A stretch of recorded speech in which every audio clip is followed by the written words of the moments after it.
all, welcome, Chris Marrion. And he was with us in a seminar that was held on the 26th to 28th in Rio. And I'm just going to make a short comment about the seminar, what happened during the seminar. The seminar had an incredible demand far beyond what we imagined. So we had almost 500 people that signed up for a specific seminar, which is about disaster risk reduction. He said he never gave a seminar to so many people. It was, in fact, it was surprising. We didn't expect it. Of course, we attribute this interest due to the fact that for us professionals that work with museums and cultural heritage was the National Museum's fire in September last year. But I understand that it wasn't only because of the fire at the museum, so my comments are going to be a little bit of sharing of the seminar and a little bit raise a few issues for food for thought for all of us, in the sense that we have to progress in the protection of our cultural heritage, especially of the Brazilian museums. The Brazilian museums is a challenge. It's transversal. It demands a lot of politics and government agreements so that we may, in fact, promote an effective and significant progress as an answer, a response after the National Museum's fire. So I would like to make a very short introduction of Chris Marrion. First of all, I want to thank our host, the Institute of Brazilian Studies, in the person of Martin Grossman and Ilse Baldini. They have a group of researchers here, and they have promoted a set of meetings which are very significant. And it's always geared to the professionals that work in conservation and preservation and protection of cultural heritage.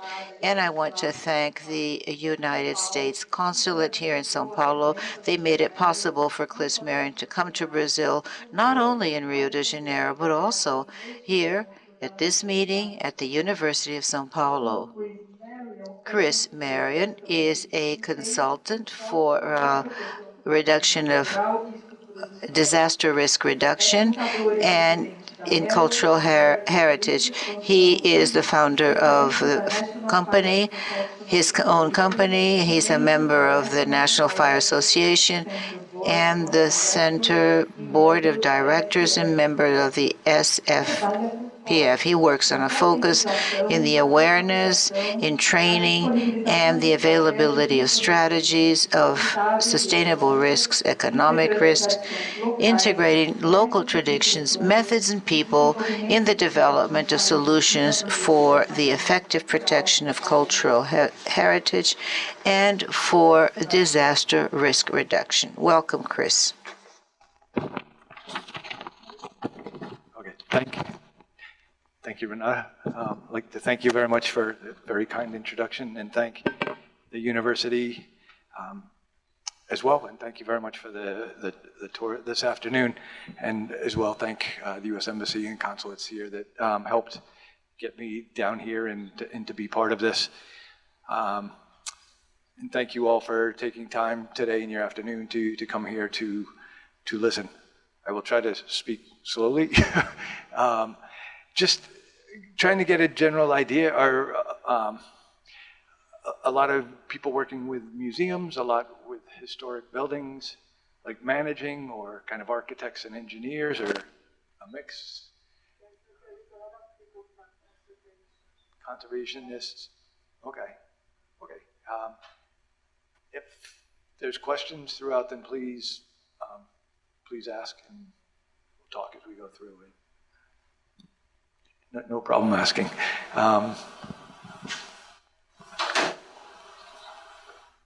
Okay. Everybody's good, can see? Okay. What What I'd like to run through today is just to talk a little bit, broadly speaking, in terms of cultural heritage and disasters, to put things in context a little bit, and then talk a little bit about further understanding fires.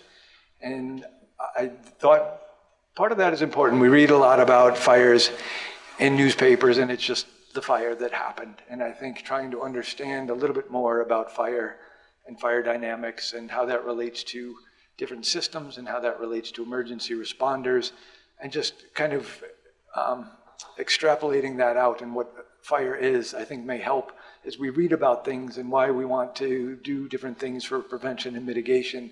I think will hopefully be of interest. And then just a couple of thoughts and open it up as well too for, where do we go next? Where can we go? What are the things we should be looking at doing, with the resources that we have? What types of things are hopefully cost effective? So looking over the last 100 years, you can see and you can imagine what we've been experiencing is that the numbers of disasters, not just fire, but the numbers of disasters have gone from the early 1900s, from maybe 10 or so disaster-related events, up to we're in the 400 to 500 event per year range. With that, the costs are roughly almost 200 billion US dollars per year. There's approximately 70,000 people that are killed each year due to disasters on a global basis. And there's almost 250 million people that are impacted every year, year after year, from disasters. Their lives, their livelihoods are impacted in one way or another. With that, as a subset of the impacts, is looking at our cultural heritage and being impacted by whether it's earthquakes and volcanoes, floods and landslides, fires in buildings, wildland fires, hurricanes, tsunamis, and so forth. One of the other things that we've experienced in recent years as well too, that has probably been going on for centuries, but we've seen a lot in the last decade or two, are just targeted intentional acts against cultural heritage properties, monuments, statues, and so forth. These were just a few from the Buddhas of Bamiyan. You remember the tombs in Timbuktu and so forth, and obviously a lot in Iraq and Syria, where again, a lot of cultural heritage was specifically being targeted because of what it is and what it represents to different cultures. So what lies ahead, as you can imagine, you saw the curve, and that's probably going to continue to increase, particularly with regards to the impacts of climate change and a lot of natural related disasters. So with this as well too, in terms of increasing the numbers of events, the impacts on heritage are likely going to increase as well too. So the question is, so what can we do to protect our heritage and our culture and our historic structures? This, I don't know if many of you have seen this in terms of kind of a disaster risk management process in terms of how disasters are typically looked at. We have, hopefully in the beginning, mitigation measures are put in place, whether it's to help prevent something from happening, such as a fire, or mitigation measures, which could be detection systems, they could be sprinkler systems, they could be different things. So in the first phase, so to speak, we look at trying to mitigate the event. Once we have those in place, these are more kind of the physical things that go within a building or a site. Then there's preparations. That could be training, capacity building, evacuation planning, and those types of things. We then, hopefully not, but if we do have an event, then there is a response period where it could be seconds. If there was, for say, instance, an explosion, it could be something that lasted a couple of minutes. It could be hours. It could be days, such as earthquakes, that you have ongoing tremors that happen. But after that response period, and the emergency responders undertake the work that they need to, both in terms of the life side of things, as well as in securing structures. We then get into what's called a recovery period, and then building back, and then eventually coming back around to kind of a status quo condition, so to speak. But it's something that should continually be looked at. It's not something we look at and develop and then leave on our shelf. It's something that we continually need to revisit, train, drill, and so forth. Over recent years as well, too, with this, we've gone from more, having disasters, and then we move into response and recovery, and things just continue to happen. There's been much more of a movement, more in terms of global disasters, trying to move more into trying to limit things from happening or try to reduce the impact from different types of disasters.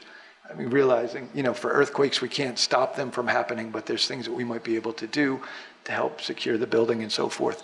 So there's kind of a shift that's been going on in the last couple of decades in terms of trying to get us more into prevention and mitigation and trying to reduce the impact of those. So with that, taking it a step further into the process is just looking at starting out with identifying what the project is all about, what is it that we're trying to do, who are the different stakeholders or people involved, what are code requirements, how much money do we have, what is the scheduling, and so forth. We then move into understanding what our goals are. What are we trying to achieve? Life safety, obviously, for the occupants, life safety for emergency responders, and how do we help protect them? But also then looking at, okay, how do we protect the building? How do we protect the artwork, the contents? And this gets a little bit more into, well, we want to protect it, because if you want to say, well, zero, we won't allow any damage, you can imagine the cost to that. So it's looking at trying to balance, okay, well, how much do we have? And what kind of level does that then give us in terms of protection, and what kind of damage?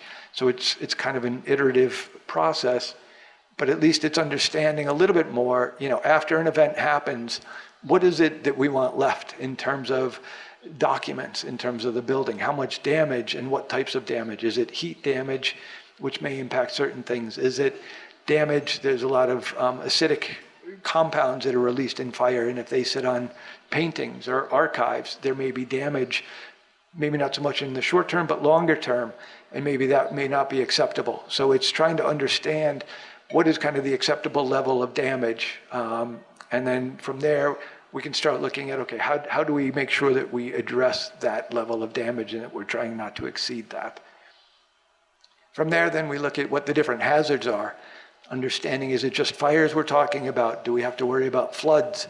Do we have to worry about earthquakes, which then could possibly lead to fires as well from there, and the potential damage to, say, our sprinkler system from the earthquake? And is that going to be intact to manage a fire? So understanding what the hazard is for a fire, how quickly it may grow, how long it may last, how it may spread throughout a building. Those are some of the important things we need to understand. And going from there, we then can look at, okay, this is the amount of damage that's acceptable. This is what the hazard is in the fire and how quickly it will grow. And then from there, we can look at different measures in terms of how we can prevent that from happening, and different systems that we may need to be putting in place in order to address that. So it's not so much looking at things more, we'll say, from a risk-informed approach, so that we understand what the risk is and what the potential outcomes would be, and then we can make better decisions around understanding that, where to invest our money.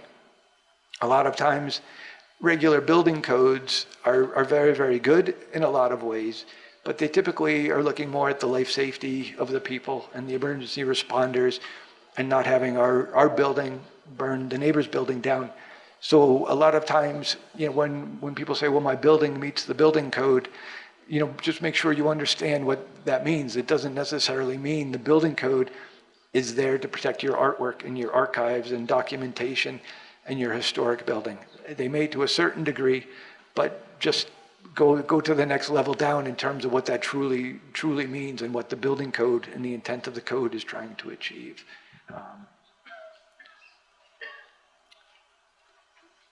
So again, we talked through some of this, and with regards to temperature and humidity and those types of things that may be produced during a fire. So when we look at fire in particular, it's kind of a balance between what we can do in the building. In part is balancing out, trying to limit the fire from happening and how big it can grow and how quickly it can grow. And we try to manage that on the one side and reduce that as much as possible. And then on the other side, we have things like fire separations to kind of contain the fire or to keep it out of other spaces. We have detection and alarm systems.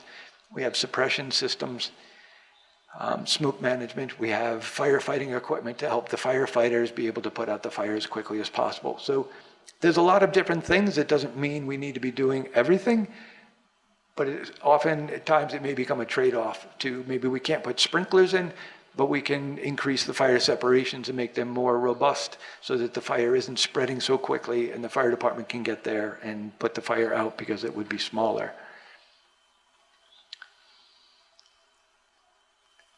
In terms of the overall benefits from this approach, a few things come out in terms of understanding one's objectives and what we're trying to do in terms of protection. Being able to understand a little bit better about evacuation and different threats and making sure people can get out. As we said before, risk-informed decisions can be made so that we know at the end of the day, if we're deciding on this, then this would be the anticipated outcome that we may get. And if we don't do that, then this is what may happen. And ultimately, we don't have infinite level of resources at our disposal, so a lot of times, money is a limitation. So this is trying to cost effectively inform us in terms of some of the better use of what resources we may have to protect our building.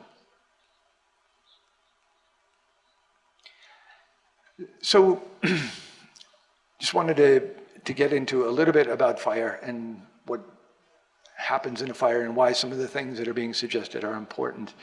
So we have time along the bottom and the size of the fire, and fire continues to grow because it spreads and it will move with what there may be to burn. And it doesn't increase typically at a linear rate, it increases exponentially. So every time the time gets doubled, the size of the fire grows by a factor of 4. So following this typically, if you go from 2 minutes to 4 minutes, you're doubling the time, but the fire size, may go from 2 megawatts to 8 megawatts in that time. So it's a factor of 4 when you double time. So, if there's nothing there to stop the fire or to suppress it, it obviously continues on. And then whether it's sprinklers or the fire department, then that will ultimately begin to come down. So you can see, one of the intentions is to try to get the fire as small as possible. So really time is going to be a very, very important component of this.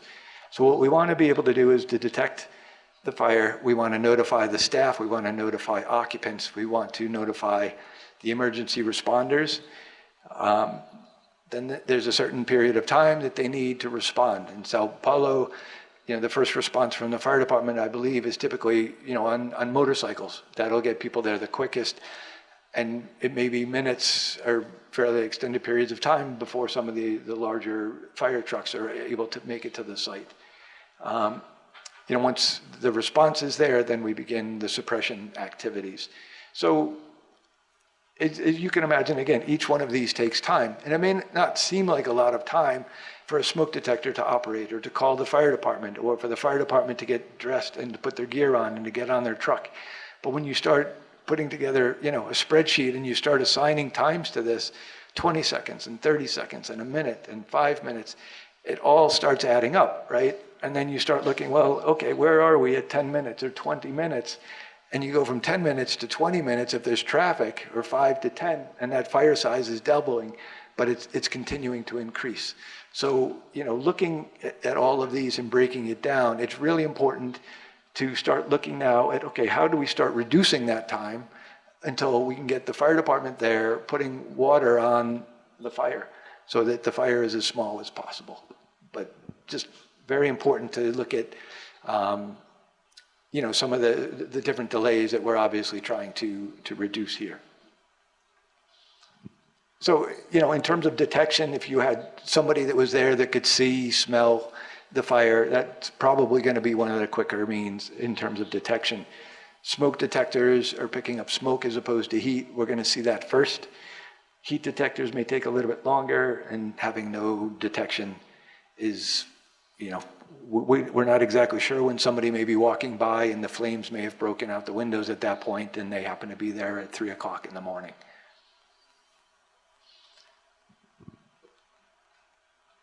So one of the other things that's important to understand too is looking at fire and how fires get extinguished. Typically, in terms of physics and science, everything behaves that way, and so does fire. So if we have a certain fire, it's producing so much heat, and that heat has to absorb so much water and so much energy in order for the fire to begin to go out. So given the size of the fire, again, it just goes back to science and physics in terms of how much water actually needs to be put on that fire in order to put it out. So you could imagine, having a small fire, a fire extinguisher, can put out a relatively small fire. If you get into a little bit bigger fire, there's a smaller town out in a rural area, there's a certain size fire that they're going to be able to put out that's a maximum. There's so many people, there's so much equipment, there's so many hoses, and there's so much water that they can distribute at a certain period of time. It goes for large cities as well. London, New York City, wherever. There's so much equipment, there's so many people, there's only so much water that you can really get onto the fire. So there are limits. And a lot of times you'll see them putting water on a fire, and it's also obviously trying to help put the fire out, but it's also protecting the adjacent buildings so that the fire doesn't spread. But just, I think understanding this is important, that just because the fire department shows up doesn't mean necessarily that they're going to be able to put the fire out, given the size, given their access to it, being able to get access to and around the building. This, just to give you a quick example, this was the Ménage Militaire in Quebec a couple of years ago. It was undergoing restoration, and around 9:30 at night, there was a fire, and you could see the building was fairly well involved with fire. This was just looking at the response. Quebec's a fairly big city with a good fire department with a lot of equipment. These are some of the different hose streams. There's roughly 9 hose streams, roughly 9,000 liters per minute of water being discharged on this fire. It was right in the middle of the city, so it was a fairly quick response time. And this is what happened at the end of the day. So it doesn't mean that they weren't, they didn't have the capability, they didn't have the expertise. It was just a matter of the size of the fire versus how much water they could actually put on. So it's not it is quite a large building, but it's not huge. But again, to give you an idea, fires in the middle of a city, a significant amount of damage can happen even when the fire department gets there. This is Namdaemun in South Korea, in Seoul. It is the main monument within South Korea. An arsonist climbed up and ignited it one evening. Again, in the middle of the city, great response from the fire brigade being there. They believed that they had actually put the fire out. And as you can see, they thought that they had it extinguished. And then there was an area that they couldn't see where it was smoke filled up in one of the eaves, and the fire basically continued to ignite and took off. So you can see, the fire brigade is there on site. They thought they had it out, and the fire grew. You can see, all the water, all the apparatus there. It's not a huge monument by any means, but again, even having them right there, was quite devastating. I'll try to show this video afterwards. I'm not sure if it will work, but this was just to give an idea as well too. A lot of times we see fires and they're more in a campfire or in a fireplace, but just to look at how quickly fires can grow. This was a fire test that was done in a living room by the National Institute of Standards and Technology, starting out with a Christmas tree in the corner, and you can see within 5 seconds what's happening over there. This is within 10 seconds, and within 20 seconds, we're already creating enough radiation from the upper level to begin igniting the seat, and the carpeting is already being radiated. This is 30 seconds into this fire, going from here to there. It's extremely fast. You can imagine, when we start talking about a minute or 5 minutes to get the fire department there, or to take 2 minutes to evacuate a building, fire is not waiting for any of this. It's going to continue to grow and spread. So from there, looking at some of the different common threads. When we start looking at fires and why they happen and trying to understand it, there's a lot of kind of common themes that begin to unfold, maybe 10 or 12 of them that kind of continue to repeat themselves. And I think it's interesting to understand that these are the things that are typically happening and how we can go about addressing those, and just addressing, what is happening historically with this. So in starting out, just looking at different types of ignition sources, we know statistically whether, smoking, electrical, lighting, open flames, and those types of things, cooking, those are all some of the more significant ignition sources within historic buildings. Things, placing lights too close to curtains and so forth. Part of this is not to say that we shouldn't be doing all of this and we need to be addressing. Part at the moment is just being cognizant. When we start looking at our hazards and risks and vulnerabilities, is just being aware, okay, these are the things that could start a fire. Do we need to address them, or are they okay? We have open flames. We can't be going around telling churches that we can't have open flames because they may cause a fire. But more the intention is that's how the building is to function. How do we do it in a safe manner? Can we locate it such that it's away from combustible walls? If the candles are loose, and if they were to tip over, for instance, is there a way to contain them in an area, or fill it with sand or water or something, so that it's not becoming a hazard? So it's, again, being cognizant of what we have in the building. It's not saying that we can't or shouldn't be doing those types of things.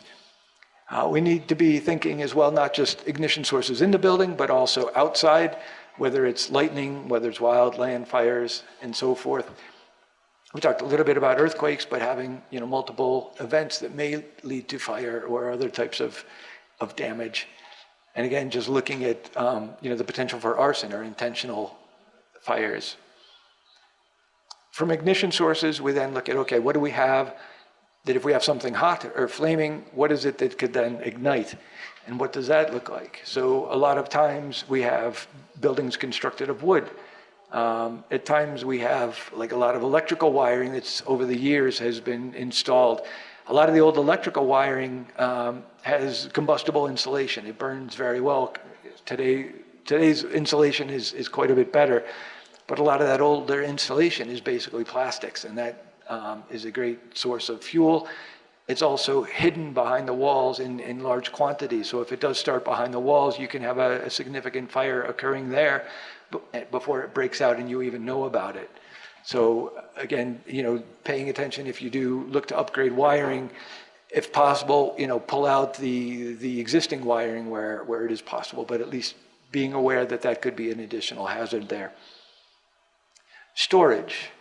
What do we end up doing over, buildings 50, 100, couple hundred years old, is they become repositories for materials and storage and what have you, whether, in the main parts of the building, in the basements, up in the attics.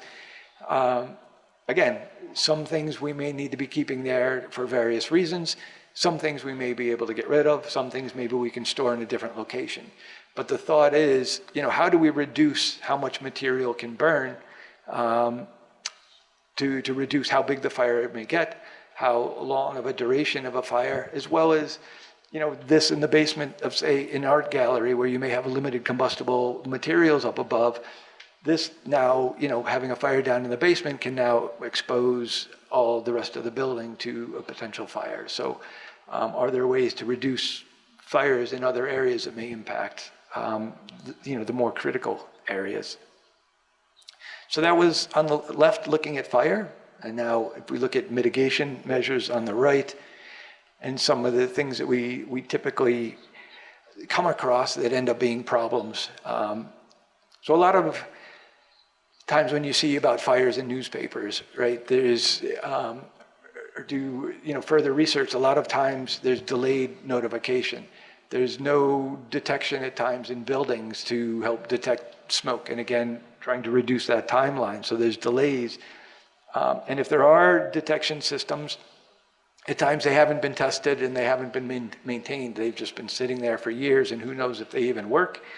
They could have been causing false alarms. So somebody took and taped it around so that there wouldn't be smoke or dust getting into the detection chamber, and therefore it doesn't work anymore. But the fire alarm system's not smart enough to tell you, hey, somebody did something and it's not going to work.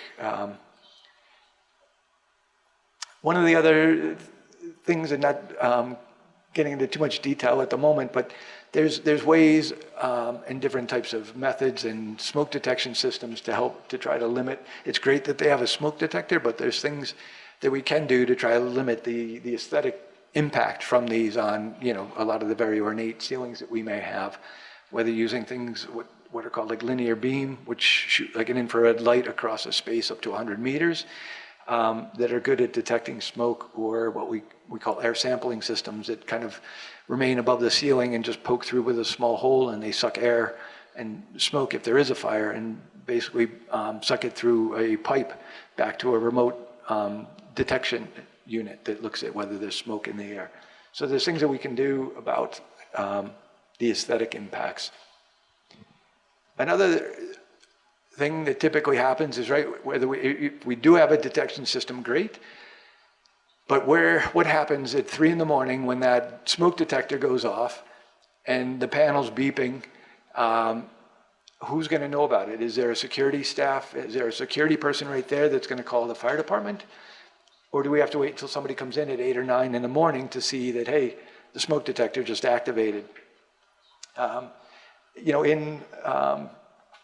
In New York, what we have is what's called a central station. It's a separate business that the fire alarm systems send a message to a central station, and then they basically say, okay, this address, this smoke detector went into alarm, and then they are the ones that call the fire department, so that the fire department doesn't have to manage all of that. They're just getting a call that says, hey, go to this address, we have a smoke detector activated. But this way, at 3 in the morning, that alarm now gets transmitted automatically to somebody who's now going to call the fire department. And again, remembering the timeline, and everything we're trying to do is to reduce that as much as we can. So, as soon as the smoke detector goes, if we can start getting the fire department up and moving, the better off we're going to be, that the fire is going to be much smaller when they get there and that they can do their job. The other thing is just getting them access to the building and just being cognizant of our buildings and how they get onto the site, how can they get around the building depending on where the fire is? Can they bring their fire trucks and apparatus around there? What equipment is there? Is that maintained? Is that still working to help them do their jobs? Suppression systems. Just looking at if we have fire extinguishers or buckets of sand. Those are great at least as a start, but it's not the be all end all that everything is safe. Fire down in this area, we'd need a detector. We need to call somebody and say, hey, there's a fire down here, so to speak, and to get somebody down to take that bucket of sand, and hopefully they're able to put out the fire with one bucket of sand. And if not, then what do you do? Your bucket of sand is gone, and maybe hopefully there's a couple more. But it just, thinking things all the way through in terms of whether you're going to be able to put that out, and if not, what happens. The other thing is just looking at fire spread. And you've all read or probably heard about Windsor Castle fire probably 20 years ago. Right, that actually involved 100 rooms. It started in one area where there was a halogen light that was apparently up against curtains. And that fire ended up spreading through, a large portion of the palace. In part, was just looking at, where there may have been fairly thick walls that were constructed at one point to help, in part, limit the spread of fire. But what happens over time, right? We run electrical, we run plumbing, we run mechanical systems, and oftentimes they end up going through these walls, and we create a big hole. And we don't need something that big for a pipe that's that small. But we never, I won't say never, we typically don't go back and repair that hole. So if we get a fire, what may have been a good break or at least slowed the fire down, we now have a large hole for the fire to move through. And like at Windsor Castle that involved 100 rooms, we allow pathways for that to move. Structurally, I'm not a structural engineer, but you could imagine the potential impact of heat on some of those metal structural elements and how, the ability of that structure to stay in place. And then during restoration and construction is one of the bigger things is just what happens during these renovation periods. And lots of hazards are introduced, lots of combustible materials are introduced, and a lot of times we don't have a fire safety plan in place to manage fire hazards during that time. We typically don't train the people that are actually on site, the ones that are actually doing the cutting and welding or doing the work. So there's a lot of things, again, that we can do during that period, but a lot of fires happen in historic buildings during that time. It's a very critical time and really needs to be managed well. And then just, management of cleaning, cutting trees that are dead in the background, just having fire extinguishers not hidden behind things. And one of the others is just looking at management and engaging all of the stakeholders, including the emergency responders in terms of developing plans and how they may respond to buildings, the occupants and how they use the building, what are they doing in terms of fire prevention programs and implementing that. I'm not going to read through this at this point. I'm going to go a couple more minutes if that's okay.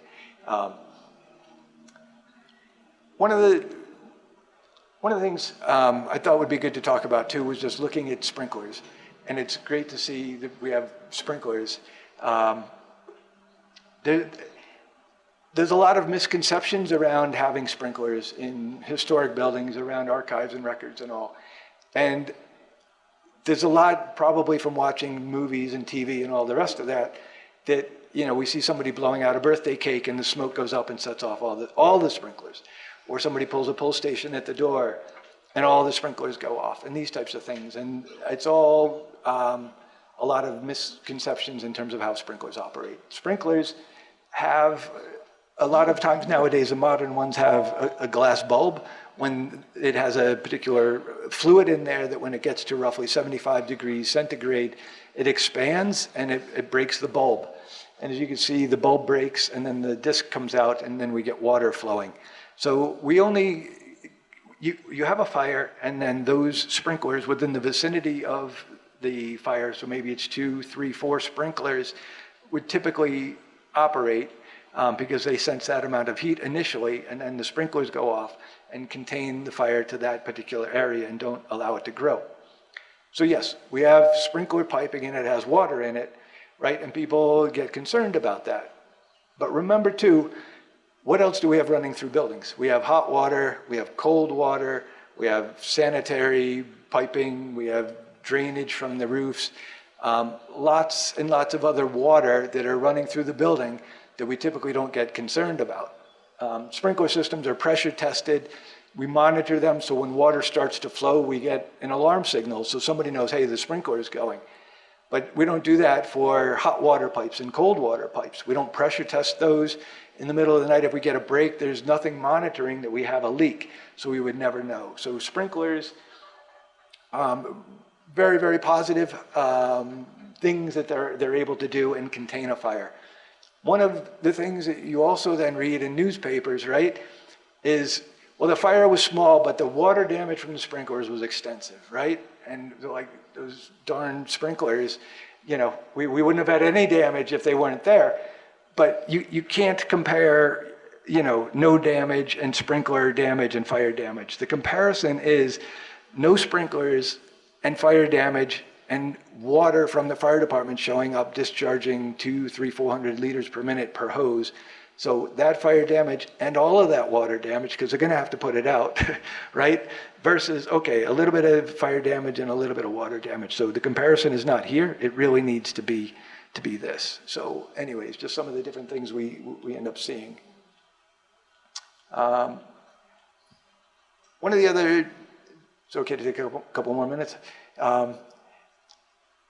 One of the things I know, a lot of limitations on resources and so forth, but I wanted to talk to a little bit about just, there's a lot we can do that don't cost a lot, that have a very large impact on helping increase safety. Part of this is just looking at, we want to detect, notify, respond, and put the fires out. And if we're in the middle of nowhere, Mongolia, and there's no fire department around, what do we have locally we're not investing in a fire alarm system where there's no contractor or manufacturer around that's going to maintain that system that we just spent a whole bunch of money on that isn't going to work in 6 months. So, using local resources to have solutions, they may not be perfect, but they're better and they're going to be longer term sustainable. So this was just, one of the projects of looking at, okay, investing in sprinklers and fire alarm is not the answer in terms of a long-term solution, but using, some of the local monks, for instance, to monitor what's going on when they're burning butter lamps in the temple, using the conch shells, for instance, or the bell at the monastery to be able to alert people that something is going on, using some of the wool blankets and so forth to be able to at least smother a fire, at least starts to hopefully prevent some of the smaller fires from happening or growing into larger fires. Obviously, if the fire is getting much bigger than that, then we've lost control and people just need to get out. But at least we might be able to stop some of those from happening with solutions that are hopefully a little bit more longer term sustainable or likely to be there. Some of the other things, just looking at simple things like switching out light bulbs to cooler light bulbs, making sure they're not in contact with combustible materials, using, open flames if we are in a safe manner, not smoking, doing what we can, simple things like trying to remove storage or move it to other locations, and cleaning up as we had seen. So a lot of these things don't really cost much money, and they can help significantly. This was just looking at a bell that was up in the 3rd floor of a monastery, and just simply, instead of sending somebody and risking their life into a burning building to ring a bell to alert everybody, putting a rope down to ground level so that somebody can ring the bell in a safe manner. Again, it doesn't have to be the brand new fire alarm or a brand new sprinkler system. There's a lot of things that we can do. This was just having evacuation plans, and you may have seen some of the things about keeping off social media until we get out of buildings and not blocking things. Looking at inherent features and blocking these up so that we don't allow fire to spread. And working with the emergency responders. You have tremendous resources here in terms of the background and experience and knowledge of emergency responders, and working with them, not only in terms of solutions, but pre-planning and having them understand your building and where the valuable pieces are. We heard a number of stories where firefighters showed up and they see that this is, in terms of archives or documents and so forth, and appreciating the fact that we try to limit the amount of water. Obviously, we need to put out the fire, but trying to hopefully limit that are all very, very important things. And even just how they're going to get on site, whether there's locks and security gates and how they can do that. So where can we go next? And maybe this is something we can lead into opening up discussions on, and I'd definitely be interested in any feedback on this as well too. But to me, part is looking at the building and the structure, looking at things from more of a hazard risk vulnerability assessment, developing solutions that are cost effective and sustainable in the long term. Operations, having emergency plans, not just having, but that they're trained on and enforced and implemented. Occupants, they're the ones that are part of the solution. They're also ones that are part of the problem. And how can we create awareness so that we reduce how much of a problem that is and more of a solution part through capacity building and training. Again, engaging emergency responders and their knowledge and working with them in terms of pre-planning. And just understanding how long it takes them to get to your building typically. How would they fight a fire in your building? What types of resources would they need? Are they there? How do you help? Again, it all goes back to how, on that timeline, how do we reduce that as much as possible? And from, ignition to the time that water is actually going on the fire. The goal is to shrink that as much as we can. And then the last was just, again, looking at resources and funding. And I know it's fairly limited, and hopefully some of this can help, kind of target or make it more cost-effective and risk-informed decisions. But I think also, looking at this not as an outright cost, but as an investment in terms of the protection of our heritage. Different numbers are out there for putting a sprinkler in. How much would that have cost at Notre Dame in terms of putting a sprinkler in the attic? Maybe a few million dollars, a few million euros, and not to say that that's not a lot of money. But then you look at that compared to the hundreds of millions of dollars that have been collected and the costs that it's going to take to replace it. It's just kind of not comparing it to doing nothing and, that's going to cost as much. But looking at it as an investment of protecting and not having to spend all that money to do that. But then it's also all the value of the contents that are there, the things that are just irreplaceable, and how do you ever go about that? So I think, I know it doesn't help get money, but hopefully, just in terms of thinking and trying to get it more as an investment to protect our heritage, hopefully helps. So with that, just wanted to say thank you, and hopefully some of that was helpful and informative, and I guess we'll take some questions. Cris, muito obrigada.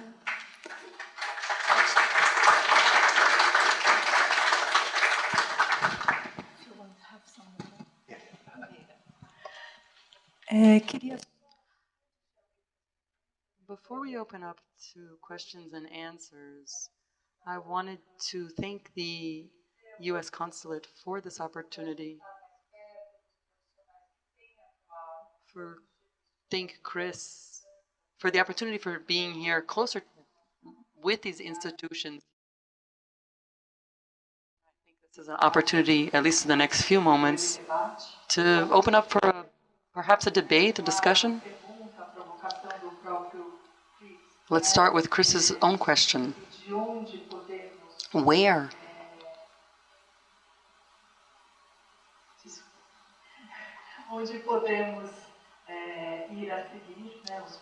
What are the next steps that we can take? How can we look to improve or better our protection, especially against fire protection for our cultural heritage here? So this is the provocation. This is for you to reflect on. So I'd like to reflect on that first and then open up for questions. But just to summarize, like I said early on, just summarizing the premises underpinning the seminar, the seminar in Rio. IEB, the Institute, is our host, but just want to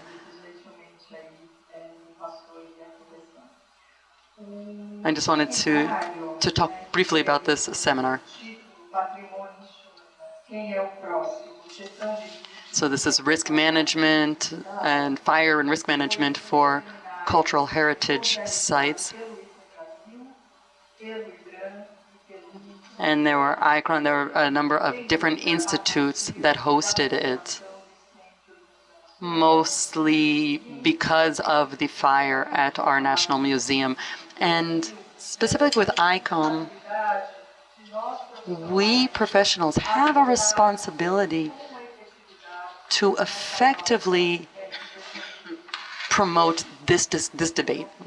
Especially, we need to be talking about fire risks and fire prevention. So these three different institutions got together to host this event. It had 15 of Brazil's top and Brazil's and the world's, I think from 7 different countries, fire prevention specialists. So we had a colleague from the Smithsonian who was also with us, and we organized this seminar. We had 7 different panel sessions, and we set this up to discuss the primary elements of risk management. One was called Understanding the Problem. We had a Brazilian specialist on the panel who's based in, he spoke very well about statistics, fire statistics, not just here in Brazil, but in the world. And I think the most important, most salient point is that we need to focus on the fire risk as a priority. Prevention, which Chris mentioned, and there are a number of very important elements, but prevention, the action of mitigation is critical for us to have less loss and smaller impact, the smaller impact from these fires. So we know that fire is a risk. It's a quote-unquote inevitable risk because there's always a risk. The history of mankind, we've seen great fires that we've heard about since time immemorial. But a culture of prevention, a culture of maintenance, and safety devices makes all the difference in the world. The second panel was focused on laws, legislation, and policy. It was very focused on what happens in Brazil. We actually have very broad laws. We have very extensive laws. Unfortunately, these laws are not enough because implementation is very difficult. So we have the law, but we don't have the implementation. I think this is another important point. So the first question that I brought up, where we talk about the next steps, given Brazil, the Brazilian context, given the fact that it's very hard to implement the laws that we have, when we look at from the perspective of devices, policies, and standards, we need to understand what we actually have on the ground. And I believe that this network of professionals is critical, not just to reflect, but also to understand what the next step should be. The third panel was on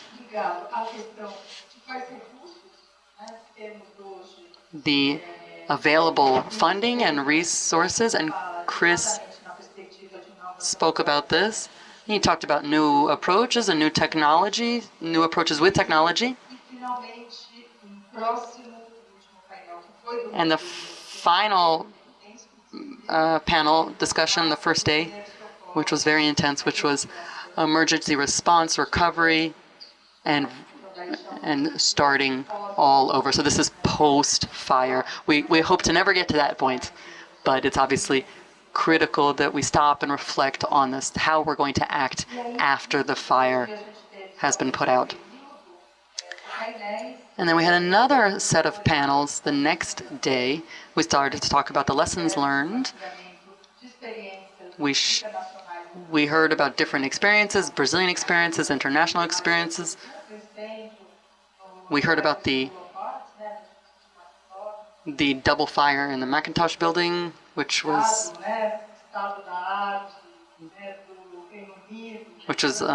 incredible. The United Kingdom, with all of its resources and all of its technology, how was this possible that something like that happened there? We shared some Brazilian cases, including the fire in Pirinópolis. And we ended the day talking about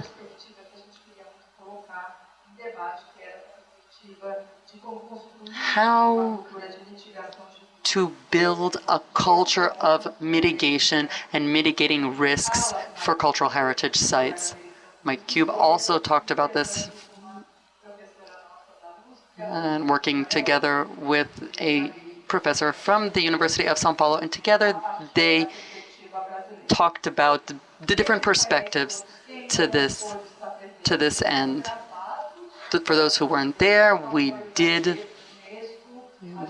get to record this. We're going to edit the recording and then upload the video, make it available for you. So just keep your heads up. We will let you know at some point in the next few months.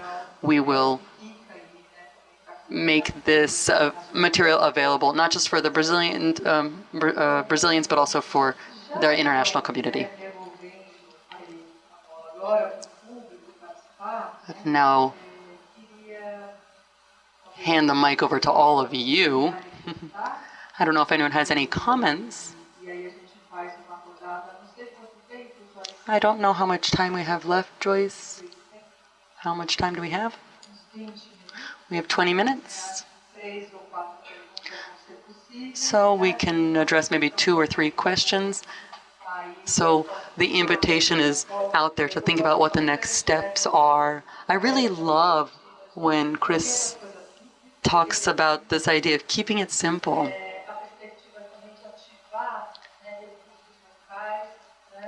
Harnessing local resources, looking at cost-effective solutions, which is critical for advancing. If not, we have these grandiose ideas, which may not necessarily be the most effective solutions, and may be very sophisticated, may be costly, and I'm glad that Chris brought this up. We always have to think about how we've got these imported systems, sprinklers or alarms, how we're actually going to operate them, how we're going to maintain them, how we're going to do upkeep. It's a challenge. It's a challenge when we hire outside companies. All of these are important elements to think about when we implement these with these systems. So I think there's a lot of fodder for our debate.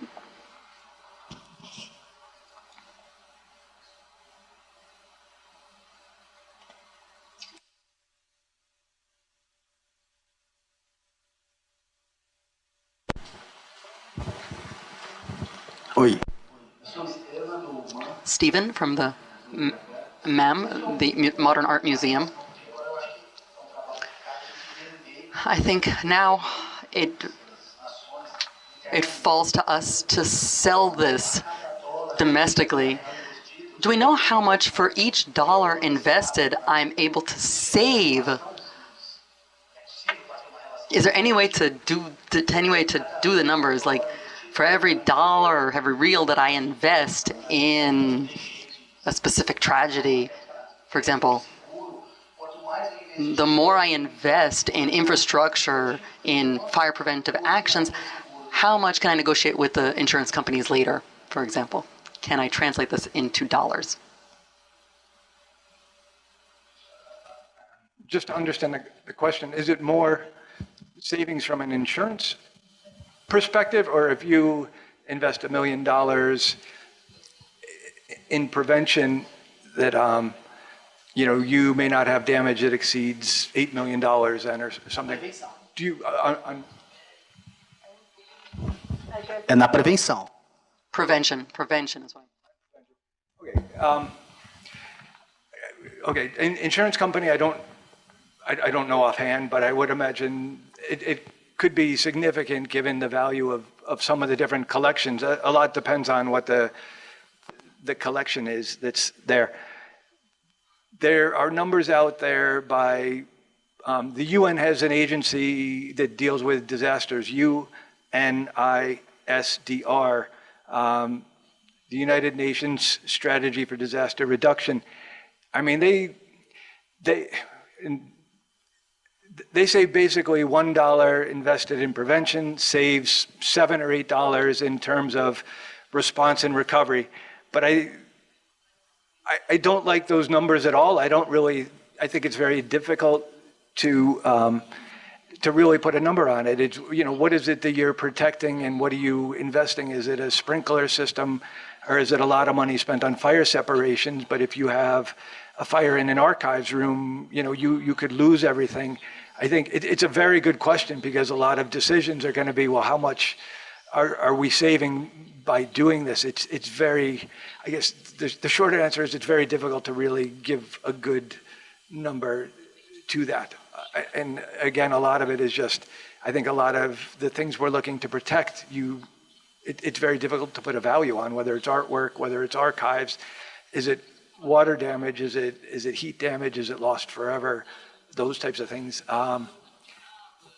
There are numbers by UNISDR, but I would take them lightly, and I think the numbers are going to be much higher. I think, again, going back to Notre Dame, you're probably on the order of millions of dollars for fire alarm systems, sprinkler systems, and things like that.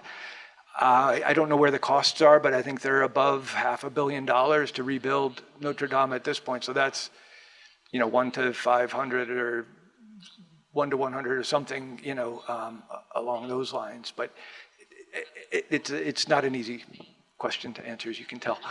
Aspecto que eu poderia agregar, talvez, que Possibly add to that, which Soli mentioned when he talked about the numbers.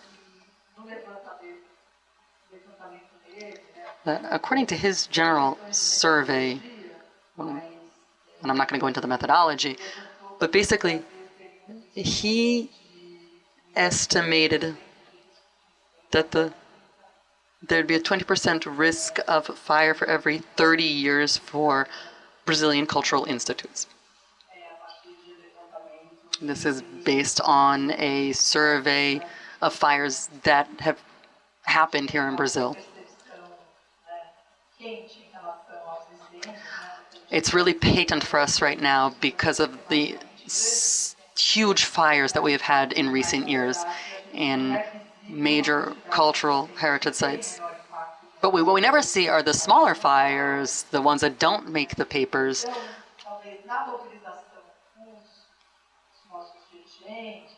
When we talk to our managers and decision makers, this perception of high risk is critical. Because basically we hear a lot about, hey, it's not going to happen. And I think that we professionals need to talk about possible investments and present these cost-effective arguments, show ways that this can actually be viable for the institution. I think we can't just neglect it. And I think, too, just to follow on, is just remembering, too, for instance, in Nepal or the fire at the Cutty Sark in the UK, that, in terms of losses, it's not just the contents or it's not just the building, the surrounding community and the overall impact, for Cutty Sark, where a lot of people going over to that area of Greenwich, and what impact did that have for a couple of years, on the local restaurants and shops and so forth? What impact, as you can imagine, in Nepal, that, and how do those costs factor into that as well, too, and not just the physical side of things, I think are important to incorporate as well.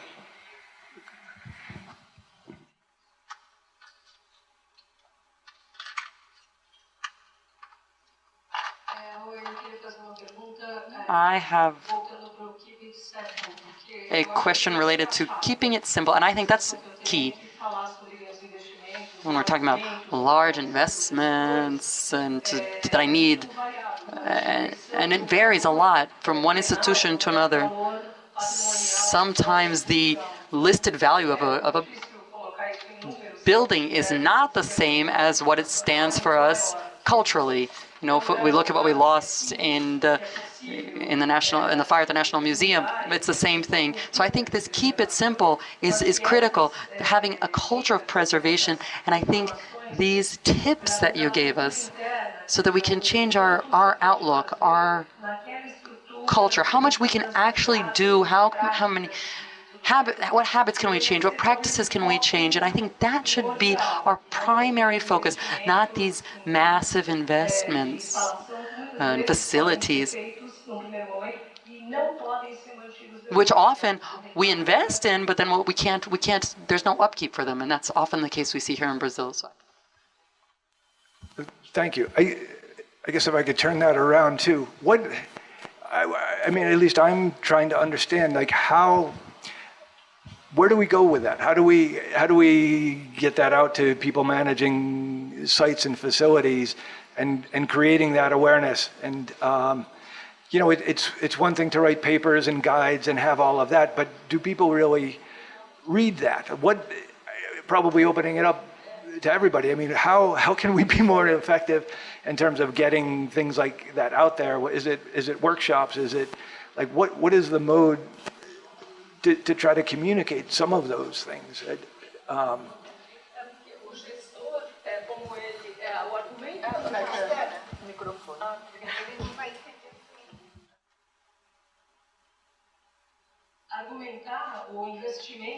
Arguing based on investment and equipment is far more difficult when we have a very little budget than it is to argument specifically about the importance of the collection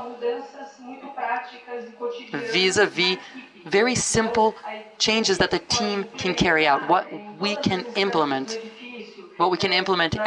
everywhere, at the reception, safety, storage. All of these fires often don't start in the exhibit area, which is the focus of the museum. It's not in the exhibition area, in the main areas. It's usually in other areas, hidden areas, other areas where we need to focus on safety. And that argument is something we could make. And something else that I could add, and perhaps this is a little bit provocative. Those of us who are museum directors or work with museums, it's critical that we think about the different instances, the technical side, policy side.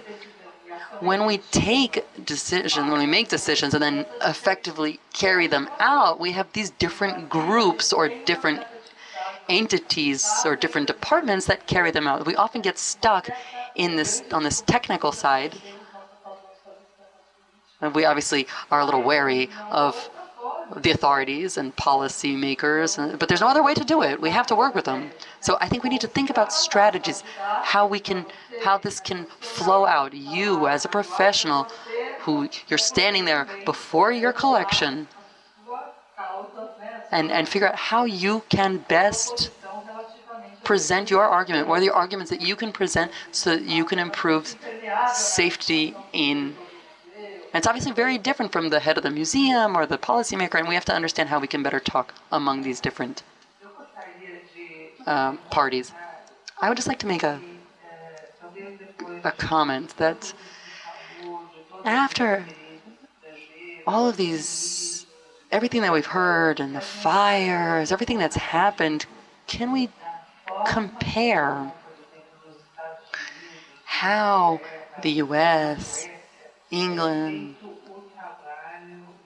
Sweden, how they plan fire prevention and how different entities talk to each other or communicate? Because it's very different here, and I'd like to understand it.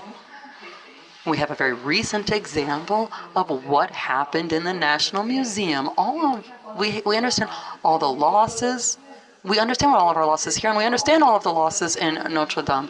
So there was planning, there was knowledge, rescue, how France rescued their most valuable items. How did the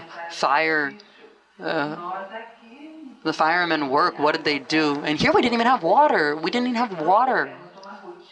We didn't have a plan or a routine. There was no way for us to turn off the air conditioning. And that seems to be the ignition source. And the maintenance staff, they need to have specialized understanding, but they don't have it. They don't even learn about this. They often lack the knowledge that they need. It's even general routines in our institutions here in Brazil. We need more contact between the safety and security and the police force and maintenance staff and outsourced workers that work with us as well. We need to have better communication among these people. These were known facts. Someone who was working in the institution knew all this information, but for some reason, this information was not passed along. In fact, there was a guard there that, they should have been, this information had to have passed the guard. The guard was there, saw what was going on, wasn't able to pass this information along. And I think we're lacking, we're really lacking in the Keep It Simple, and there's a lot that we can learn from other examples.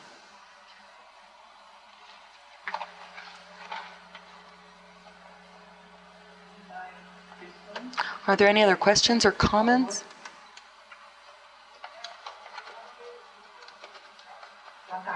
Good afternoon. Congratulations, it was a wonderful presentation. When I look at everything I heard and then what Renata mentioned, where we work with the technical side, the policy side, I would like to know if you have a suggestion for me. So, in terms of how to complement the law. We've got safety, fire safety in the law. Those of us who are in the legal field, like me, how can we improve the laws here, thinking about Keep It Simple? I need something that functions, that actually works. But what can I propose today using the tools I have and the access that I have to improve safety, given the setting, given the setting here in Brazil? I am Cynthia. I'm the chairwoman of the Arts Committee, and I'm here on that behalf. Thank you. I'm sorry I didn't introduce myself when I started. I'm just going to start talking about the Brazilian context, and Chris, then you can talk a little bit about international or U.S. experience.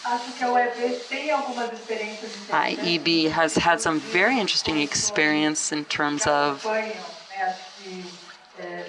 follow-up committees and has more complex programs trying to bring together different institutions or different groups. When we look at any standard, any fire standard, we need to understand what's said, we need to understand what the federal laws are, what the state laws are, what the city laws are, and having that conversation with them is critical. We can to figure out who's responsible for what. I think that we can talk a little bit about how to best coordinate for fire mitigation. So perhaps my suggestion would be look at the OAB, which is the the bar. Could you think about how to better implement these standards through hearings, interactions, some sort of better communication between the different institutions? That can be museum professionals, that can be the fire department, it can be politicians, but somehow how to better implement that based on this better communication. Yeah, thank you. Yeah, just to add briefly, I don't know a lot about what happens outside of the United States on levels, but I think there's codes that are typically enforced in dealing with life safety. So I think part of things from a safety perspective are addressed to a certain level. I know also that there's like loan agreements, and you may know more about that, but I think if you have different museums and they're either loaning out their exhibits or taking in loans, there's certain kind of minimum requirements from insurance companies, and as well as if you're loaning your collection to somebody else, that you want to have minimum levels of care and safety, that you're going to take care of what it is that's being loaned to you or to somebody else. So I think you have codes are an absolute minimum, but I think that there's some other things that they may be doing as well that pushes them above code, so that they are able to be involved with some of these things, which I think may help as well too, in terms of the overall level of safety. But I'm not so sure. We'll probably see to go back and look at Jose Luis Pedersoli's presentation on statistics and looking at some of the different countries and what's happening there to help understand some of that. Vamos para a última pergunta. essa situação. Let's go to the last question now. Is there a last question? Well, if not, if there are no more questions, we will wrap up. I will make some final comments. Chris, there seems to be no more questions. I'd just like to wrap up with some comments, and then I'll give you the floor for your final comments as well. And also with the perspective of next steps, especially based on the seminar that was held. We're still carrying out the evaluations, of course. We had, on the last day that I did not comment, that we had a forum with close experts, and Chris also participated in this. So it was all the speakers plus a series of guests. They were people that were really experts on fire. They all participated with Chris for the drafting of a document of recommendation. So we are finalizing this document, and after all the participants have signed and validated the document, we're going to share it here in Brazil and then internationally.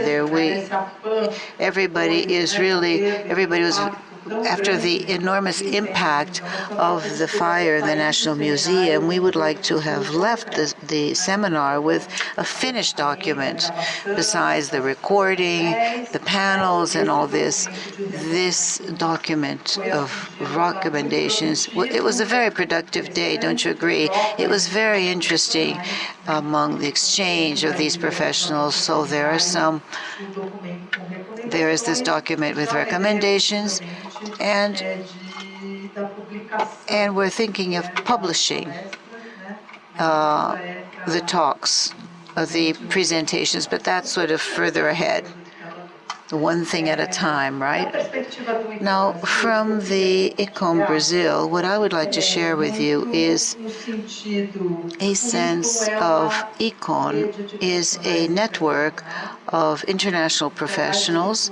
So more than anything, we don't do anything alone, and our mission is to activate the professionals on the topics that we consider relevant. I confess that when we drafted the current management plan that started last year and it goes until 1921, it's 3-year cycles. I am as the chairperson at ICOM until May 2021.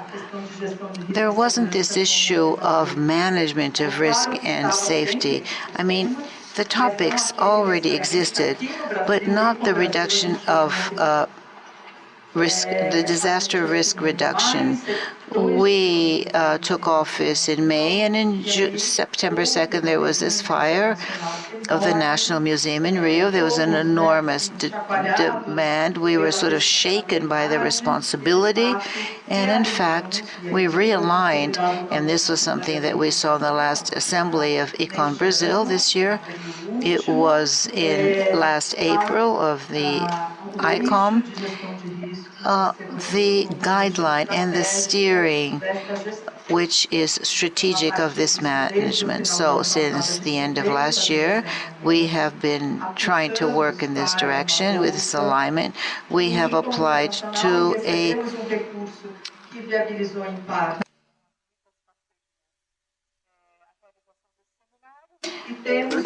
grant for a seminar, and more something to do with a training and forming people for the second semester next year. September 1st to 7th, we have the triannual assembly of ICOM that's going to be held in Kyoto. And we are going to make a presentation in the plenary session, which is going to be on risk management in Kyoto, Japan, about the National Museum and the result of the seminar held in Rio. So I think this is great. There's going to be a Brazilian presentation about this. And finally, what I really wanted to share you, taking this opportunity of the IEA and ISIS that made it possible not only to share with my colleagues here from university, but also with a network of professionals a little bit so that we can think about this. There isn't a consolidated plan because we still have to think how we can act together, do something together, so that we can trigger a level of protection of all our cultural heritage, especially when we talk about fire, the risk of fire. So all ideas are welcome. We have had discussions at the university level, not only regarding the challenges and the Mindlin Library and the new building across the street and other buildings that are more complex, and also having more safety in the collections and the buildings and all the collections that are kept in these buildings. And at the university as well, in the scope that more specifically I'm involved in, which is to restore the Paulista museum, which is called the Ipiranga. It's the biggest museum here in São Paulo. So there was a discussion saying, should we put sprinklers or not put sprinklers? And I'd like to share you that the building, the monumental historical building is not going to have any air conditioning, but it's going to have sprinklers. So it's going to be less comfortable for people, but the safety of the works of art, we consider that it's more important not to have AC. So Professor Rosario already talked about this during the seminar. One of our colleagues is not here. There was an expert on insurance also. He spoke during the seminar because we also thought about having a more specific discussion. Perhaps the Brazilian Bar Association could be present to have insurance policies, to help us with insurance policies. But ICOM Brazil, its doors are open to welcome you, and we all want to see how we can progress. I will now give the floor to Chris so that he can make his final remarks. I would like to thank you very, very much. I know you're on a road show about this, and he has been in the consulate, has a very interesting policy of making the best use of the speaker being here and such an outstanding person. So Chris is going to be available to any of you if you want future contact with him. Thank you. Chris, you have the floor. Thank you, Renata. I just, I guess, like to close and to thank you all once again for your time and for being here, and again, thank the university for access to the facility and for hosting this. Words of hope? Oh, yes. Yes. And to thank Renata and the International Council on Museums, as well as the Embassy and Consulate. It is great to be here. The reason for me being here is not great with the museum fire, but hopefully it's at least starting us talking and engaging in conversations that I think are very, very important and critical. I think one of the biggest things I think that we can start doing right away is just creating awareness and not waiting for legislation, not waiting for funding, not waiting for a lot of those things is just really, to me, a big part of the problem, as well as I think can help manage the solution, is just awareness. And what does that mean, right? I think a couple of things. Awareness that our buildings and our structures are susceptible to fire. Because we haven't had one doesn't mean we're not susceptible to fire. Windsor Castle apparently did not have a fire problem for 700 years, right? Until something hot got in touch with something combustible, and then they found that they had a fire problem. It's just a matter of that. It's difficult in fire to see how safe we are at times.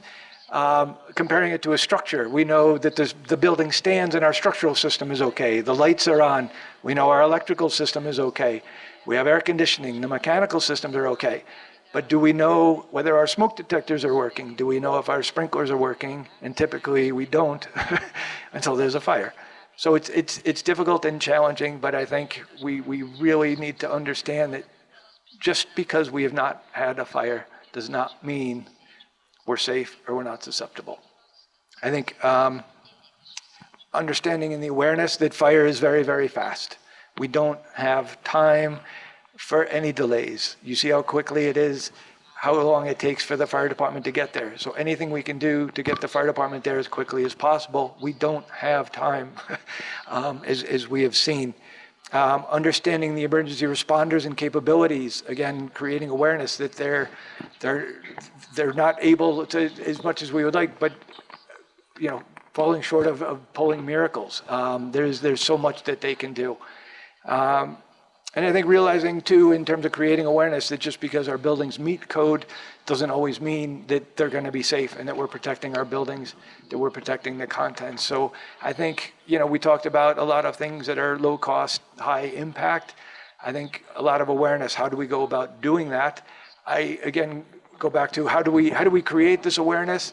If there's thoughts, writing papers, writing brochures, guides is one thing, but is that really the most effective way? Is it workshops and discussions like this? Is it case studies so people can see, okay, this is what was done here, or this is 80% of what I need to do at my facility that will help?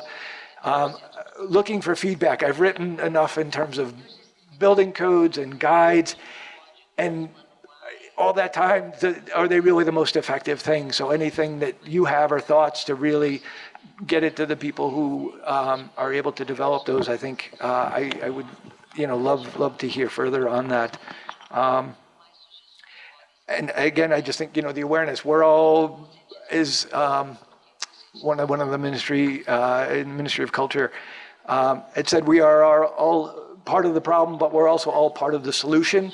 And I think if we can shift or reduce the part that we're all part of the problem and make it the larger part of that we're all part of the solution, I think in creating awareness can go a very long way. And again, I think it doesn't take much to do a lot of these things that can really help limit the impact of fire on our history. So with that, again, just like to say thank you very much again for your interest and for coming here today.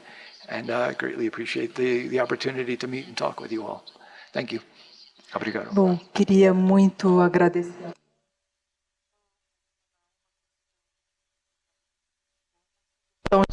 I just want to say one thing that is from Gina Machado about a comparative study that I forgot to talk about. Isis told me that there's a group of people that are listening to you online, that this meeting is being streamlined. It's online, and the talk will be on the page of Advanced Studies IEA. So good afternoon. Gina, do you want to say something?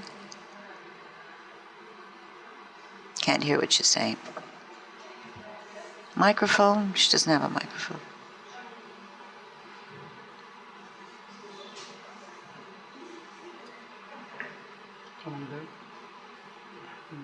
É uma sugestão que eu não sei se aplica. It's a suggestion that I don't know if it applies to ICON with all this challenge at this moment, but taking into account all the cultural institutions that exist in Brazil, this joint activity, if it could be done with ICOM and IFLA and ICA, all these institutions that have enormous collections, perhaps all of us could. It would be a win-win solution.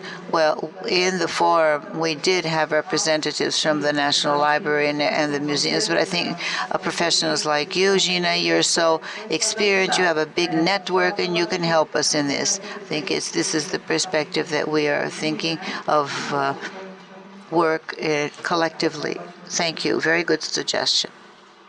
Right.